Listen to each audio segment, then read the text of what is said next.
घर में सालों बाद सफ़ेदी होने जा रही थी। माँ और भाभी की मदद के लिए मैंने भी 2 दिन से कॉलेज से छुट्टी कर ली।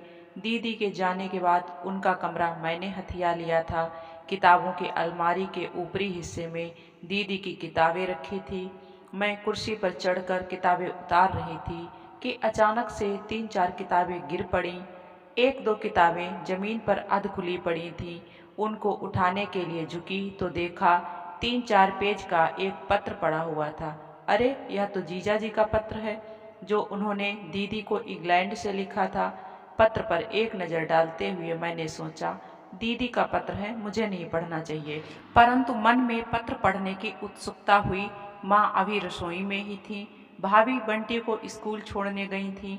जीजा जी के पत्र ने मुझे झकझोर कर रख दिया और अतीत के आंगन में लाकर खड़ा कर दिया। दीदी हम तीनों में सबसे बड़ी हैं, भैया दूसरे नंबर पर हैं। दीदी और मुझ में फ़र्क भी 12 साल का है। माँ और पिताजी को घर में बहू लाने की बहुत इच्छा थी, इसीलिए भैया की शादी जल्दी हो गई।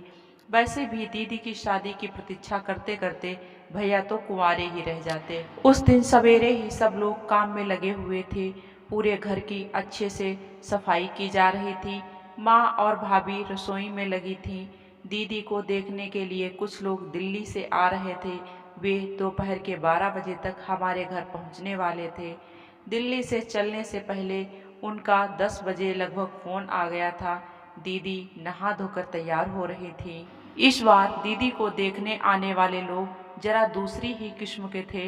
लड़का इंग्लैंड में नौकरी करता था, शादी कराने भारत आया हुआ था और उसे 2 हफ्ते से भी कम समय में वापस लौट जाना था।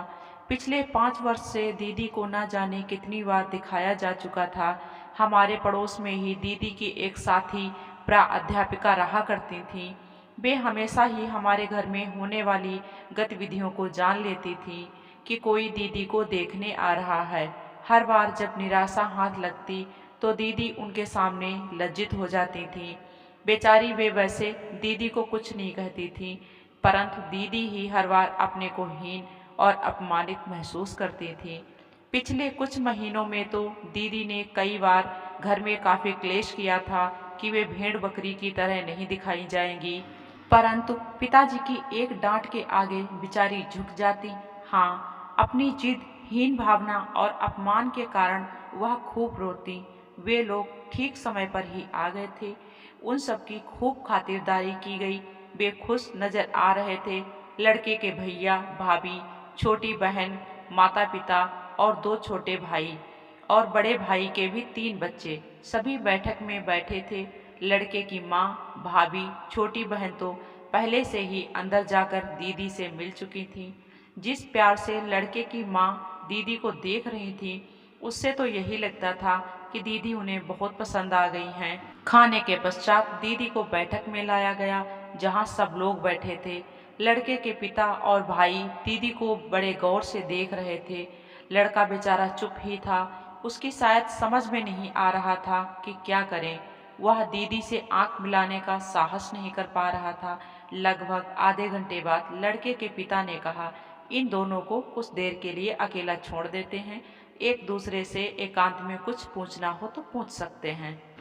उनकी बात सुनकर सब लोग वहां से उठ गए।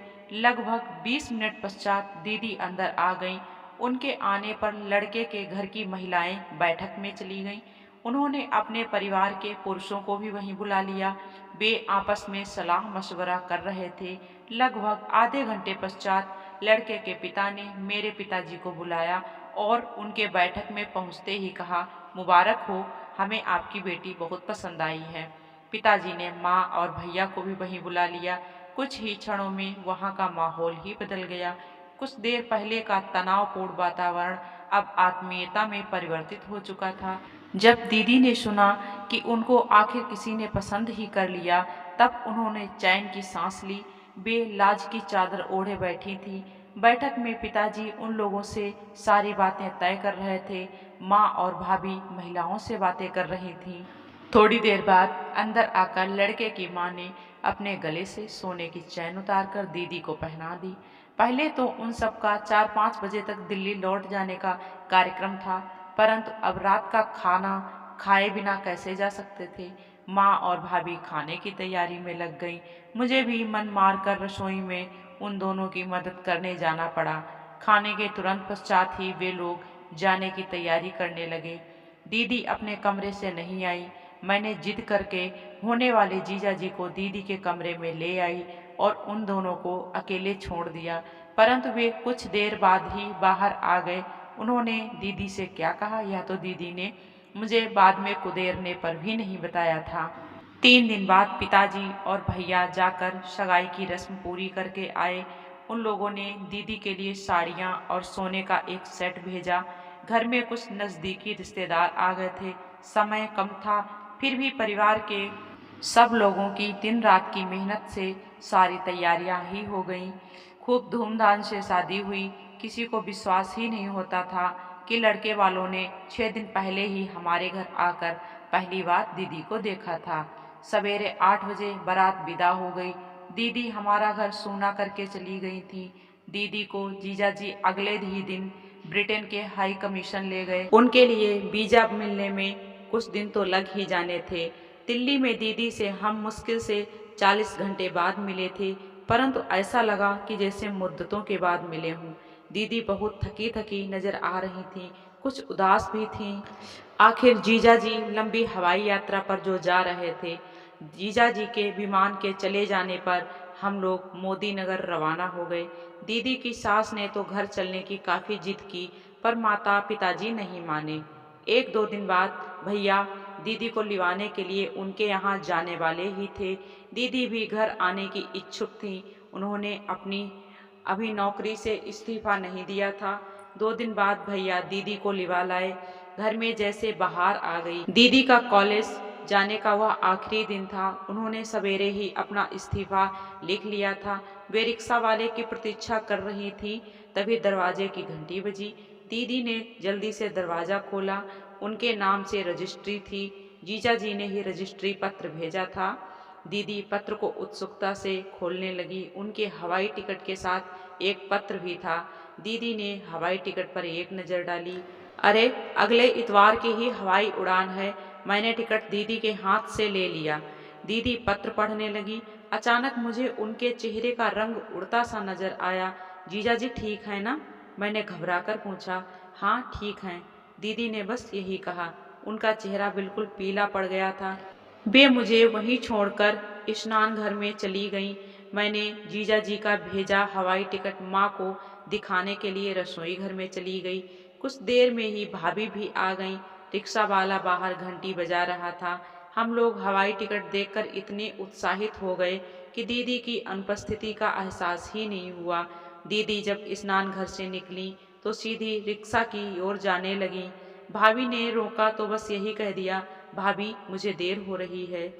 दीदी के चेहरे की बस एक ही झलक देख पाई थी मैं। उन्होंने चाहे भाभी के मन में कोई शक ना पैदा किया हो, पर मुझे विश्वास हो गया कि दीदी स्नान घर में जरूर रोई होंगी।